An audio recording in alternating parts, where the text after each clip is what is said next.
Yo, what's up guys? Ash aka Boogie from Crossover Sports. Hope you're all having a good day. Couple of shout outs today. Giggers Creations, my fiance. Go check it out on Instagram. Scrunchies, everything you need. KIKAKREATION. Go check it out. Also, shout out to the homies. Thank you for being there for me and allowing me to do this. I know you all got my back out there, so I hope you all enjoy the content that I'm going to be bringing today. First up, NRL Grand Final. So big one, Sunday, 6:30 p.m. We got the Raiders versus the Roosters. We'll go through the team list to start off with. So with the Roosters, James Tedesco at fullback, Daniel Tupou at winger, Latrell Mitchell at centre, Joseph Manu at other centre, Brett Morris winger, Luke Keary and Cooper Cronk in the halves, Warrior Hargraves and Isaac Liu front rowers, Sam Verrills at the hooker position, Boyd Cordner captain, Mitch Orbison second rower, and Victor Radley in lock. Interchange, we got Angus Crichton, Tenavano, Butcher and Takiato. The Raiders, we got Chance Nickel-Costa at fullback. Big game for him against James Tedesco. Nick Kotrick at winger. Jared Croker captain. Really needs to stand up here.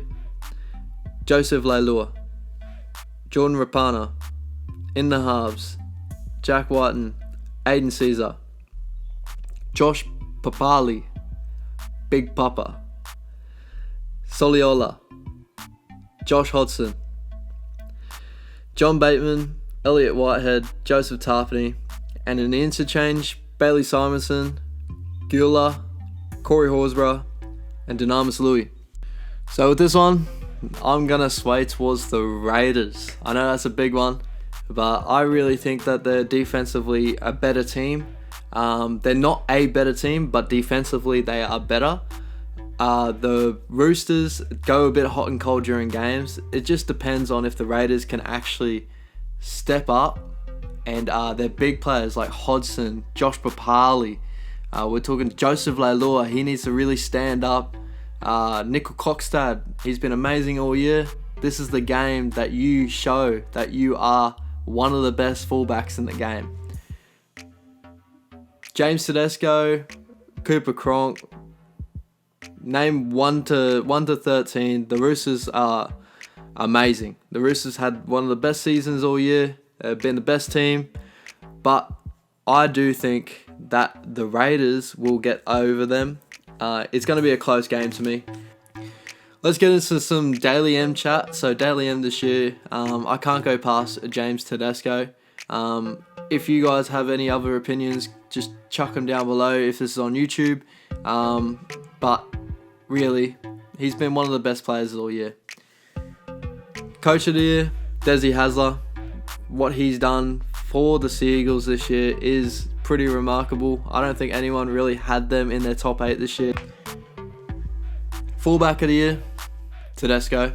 If he's going to win Daily M, bruh, he's got to win Fullback of the year. There's just no doubt about it. Close second there would be Roger Tuivasa-Sheck. That's my man from the Warriors, my team, but I gotta give credit where credit is due. Tedesco has been the best player all year, and he really deserves that fullback of the year. Winger of the year, I got Kenny Mamalo. For a lot of the year, it was him and Sivo jumping back and forth with most tries, but Mamalo to me just has an overall game that is better than Sivo. He runs more meters. He runs more post contact meters. So that doesn't mean it's all these meters off your kicks. He does a lot of 1-outs from our sets. Starts our sets off. I think he's the best winger in the league right now. Centers, I got 2 of them here. We got Latrell and we got Jared Croker. So Latrell, he's been very hot and cold this year. Controversially, what happened to him in the Origin, I don't think anyone could have predicted that or could have even thought that he wouldn't be in the team for the series, for the last two games of the series. But I don't think there's anyone in this league that can do what Latrell does if Latrell is on. Secondly, Croker, Mr. Consistent. He can kick you a goal. He can score you a try. A lot of my bets these days, I'll be running with Croker as my try scorer. Bang, bang, he's going to score me a try. He is Mr. Consistent. 5/8 of the year, I got 3 picks. We got Munster, Keary, and Whiten. Whitey's 3. Munster. He's the Queensland 5/8. 2. Keary. Start of the season, he was with Cody Walker being the best player in the comp. I would chuck Cody Walker in there, but I feel like he fizzled out after the Origin period. The Origin period really wrecked Walker for me, which really sucks because he was in somewhat of form. He come up against my Warriors up in Sunny Coast and just ruined us. 4 tries, killed us all over the park. But after Origin, I think confidence-wise, he just took a downhill turn, which is no good. Whiten, you can put Whiten anywhere and he is going to play really good football. I think he's the classic footballer. 5'8", centre, fullback. He proves that every night that he is a great footballer. Halfback, got a couple of them here. Mitchell Moses, one of them. Cooper Cronk, 2. And Daly Cherry Evans. Shout out to my man Ruben. Daly Cherry Evans, that's number 3. So number 1, why Mitchell Moses? Bruh, he's leading the league in try assist. I'm pretty sure he's leading the league in kick meters. The man is just on pace at the moment. He's playing really good football. Cooper Cronk, because he's Cooper Cronk, he hasn't been having an amazing season this season, but if you're going to have a chat for the best halfback in the league, just the little things he does to help the Roosters get where they need to go, same with Keary, is the best halfback.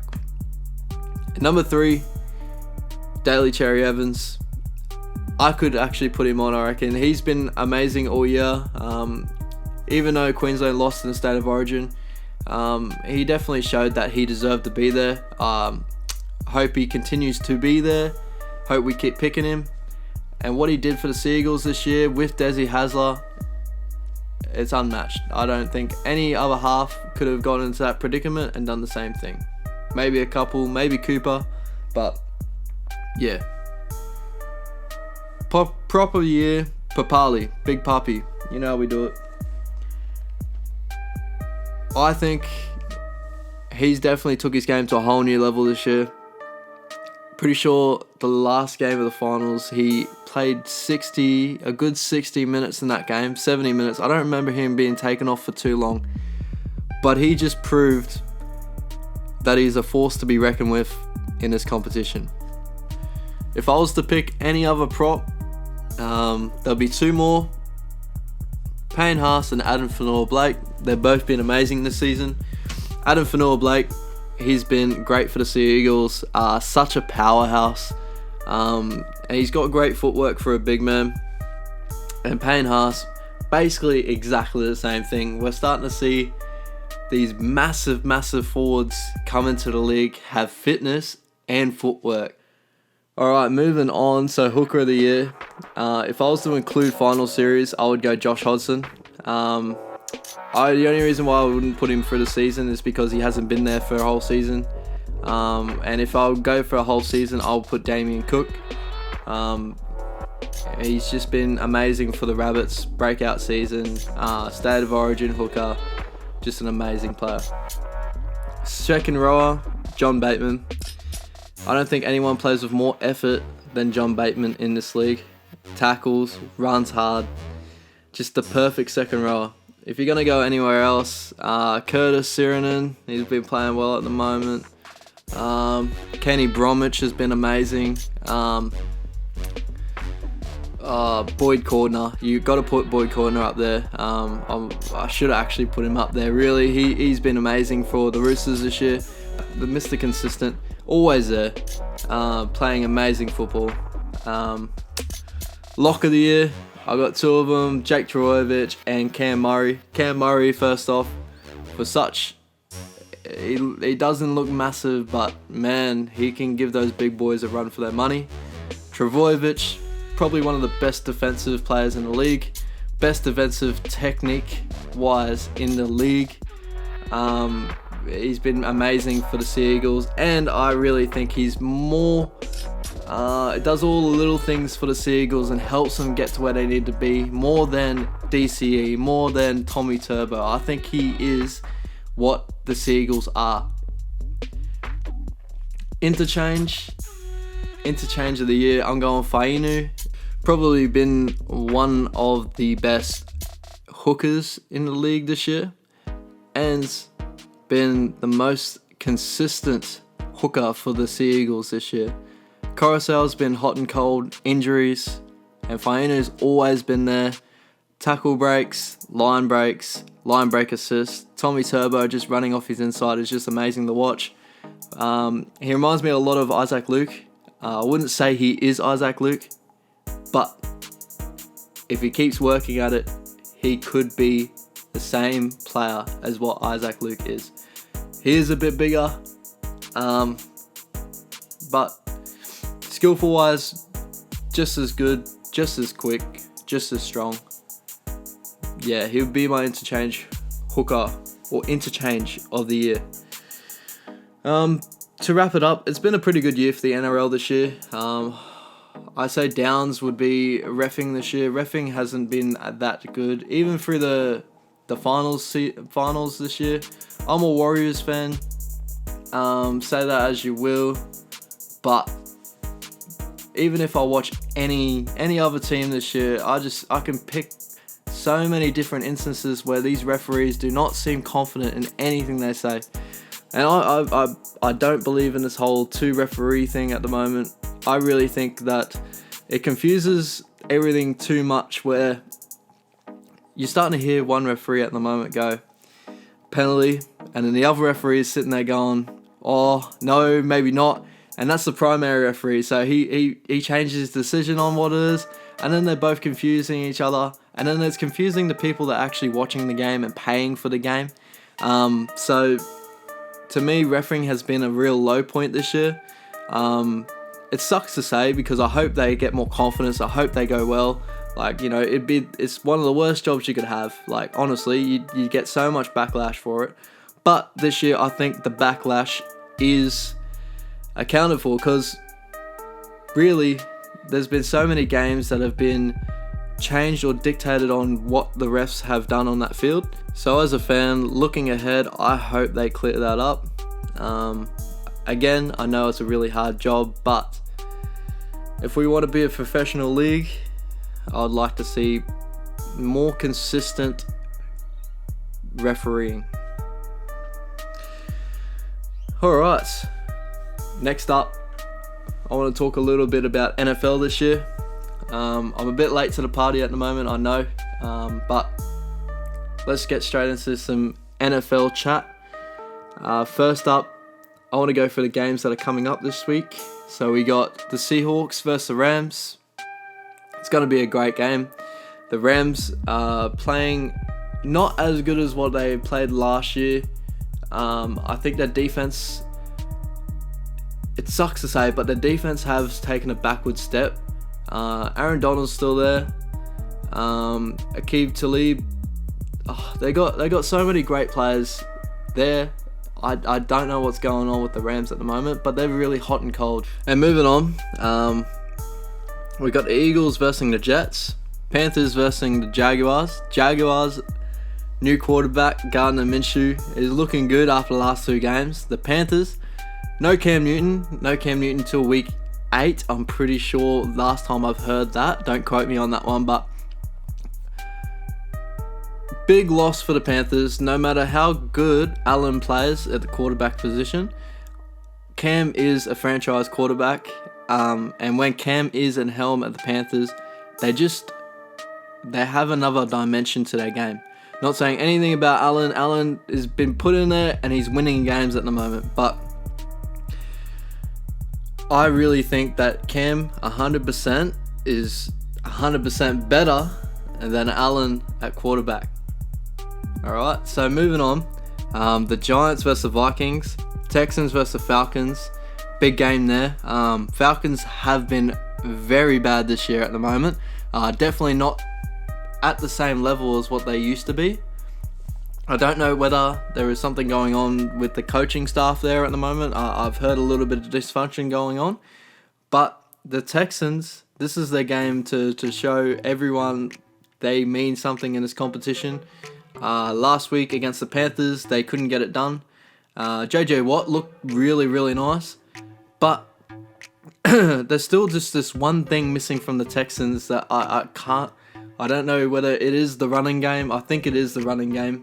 But they just don't offer enough to get over some of the bigger teams in the comp. I might be proven wrong coming to the end of the season, but we'll see what happens. The Saints versus the Bucks. The Bucks have been very surprised in the last couple of games. They won their last game 55-40 against the Rams. Massive game from Jameis Winston. We never saw that coming. I don't think anyone saw that coming. Got a couple of really, really nice players there. They got this young kid, Shaquille Barrett.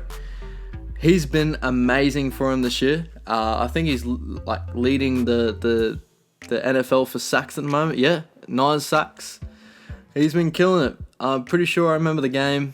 He sacked Cam fucking how many times? About 4 or 5 times. Just looks like a complete animal. But they are versing the New Orleans Saints, who I believe is the best in that division. Teddy Bridgewater, even with or without Drew Brees, Teddy Bridgewater is stepping up, and Teddy Bridgewater is a good quarterback. I don't care what anyone says. He's got him to the wins the last couple of games, and he will continue to get him to the wins. They still got Kamara. They still got Michael Thomas. They're a great squad, the Saints, and defensively, they're still as good as what they were last year. Titans versus the Bills. That's a big game there after the Titans got the win last week. You can't really pick between these two. These two are still the bottom half of the NFL for me anyway. But should be a pretty entertaining game. Bengals versus Cardinals. I got the Bengals there. The Cardinals just can't get it going at the moment. I feel so sorry for Kyler Murray. He's a new quarterback at the moment who's just been put in a situation where I don't think any other quarterback would want to be in, or rookie quarterback would want to be in. Hopefully they can change that around, get some pieces under him, and improve him as a player. I hate seeing players lose their development just because they've been put in a bad situation. Redskins versus the Patriots. You can't go past the Patriots at the moment. But probably the best team in the comp right now, bar the Chiefs. The Redskins, Hastings, he's looking good. I would like for them to keep riding with him at the moment. His confidence is sky high. Even though they lost that last game, they had to chuck him in. I understand that. But give him time to develop. I think he is going to be a great quarterback from years to come. Next up, we got the Steelers versus the Ravens. So, big game here for the Ravens. They've been killing it the first 2 games of the season, and then they've dropped 2 games. So, it'll be good to see if they can bounce back from those ones. Lamar Jackson started off the year amazing. Couldn't be playing any better. 10 touchdowns. It was just amazing. And now he's hitting a little bit of a rough patch. I still think, this is my honest opinion on Lamar Jackson. I believe that he can be one of the best quarterbacks in the league. He can be a consistent passer. And he's amazing on the feet. Best running quarterback at the moment right now in the game. Never seen a quarterback be able to make the same moves that Lamar Jackson has. So I got the Ravens to beat the Steelers, I reckon. The Raiders versus the Bears. That's a big one. Khalil Mack back in Raiders again. Khalil Mack's been amazing this year. And the Raiders, they've been hot and cold. Gruden's starting to show a little bit of his offense. They had a good win last week. Maybe they can back it up here, but I think the Bears will take it out pretty easily. Chargers versus the Broncos. It's a hard one to pick. I got the Chargers because the Broncos haven't been that good this year. I couldn't say the same for the Chargers. The Chargers have been very hot and cold as well. A lot of these teams this year have been very hot and cold. I know it's the first 4 games of the season, so you can't really tell the teams at the moment, but the Chargers should get over the Broncos in this game. The Cowboys versus the Packers. Big game for the Cowboys here to show off against these Packers.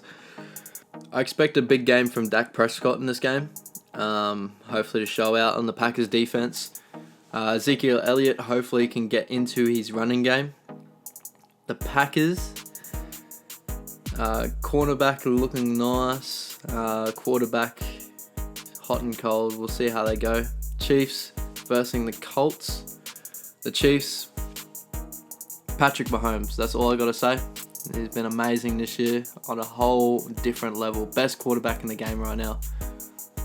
49ers versus the Browns. I got the 49ers winning this one. I think the 49ers are the most underrated team in this competition, which is really good to see from San Francisco. They've been through so many ups and downs. I still think they got a big team to play to see where they are actually at in this competition, which could be the Browns. You never know. The Browns are starting to put it together now. Baker Mayfield has been really hot and cold. I really think he's going to put it together and be a really nice quarterback. OBJ has been not himself at the moment, but Jarvis Landry is picking up the slack from OBJ. I think Jarvis should still be their primary receiver at the moment until OBJ just gets his head right and plays the game the way he knows how to play it. Once OBJ is all good, the Browns are going to be a real nice team to watch in this competition. And I really hope that happens soon because OBJ is a great NFL player. So next little conversation, the Dolphins. What is going on with the Dolphins? Ruben, my man, if you're listening, you picked the Dolphins to be a great team this year. You are so far from wrong, brother. 0-4 at the moment. So 3 other teams are 0-4 at the moment. The Broncos, the Redskins, and the Bengals. They all together have a minus 128 differential, while the Dolphins by themselves have a minus 137 differential. That is horrendous. So the Dolphins this year, I really think they're going to be the worst team in the comp. I don't see them getting over this at all unless they really figure out what's going on from the top down. So I'm talking management, I'm talking coaching, I'm talking everything. That whole team at the moment is just in shambles. Hopefully they can figure out, because Miami, they haven't really had a great team in a while, so it'd be good for Miami to actually start being competitive in this competition. Alright, so that pretty much finishes me off for today. I'm sorry I didn't really get into some more statistics and stuff like that. I really want to get into that, so I'm going to start splitting these episodes into probably three a week, something like that. So I might do like, sports news and then do like scores and then do like upcoming games later on. But if you have any comments or anything, let me know. I'm keen to keep this going on. Thank you to the homies for getting me started in this. This is basically just an intro episode. Call it as that. I will get better. I promise that. I hope you're all having a great day. And take it easy. Later.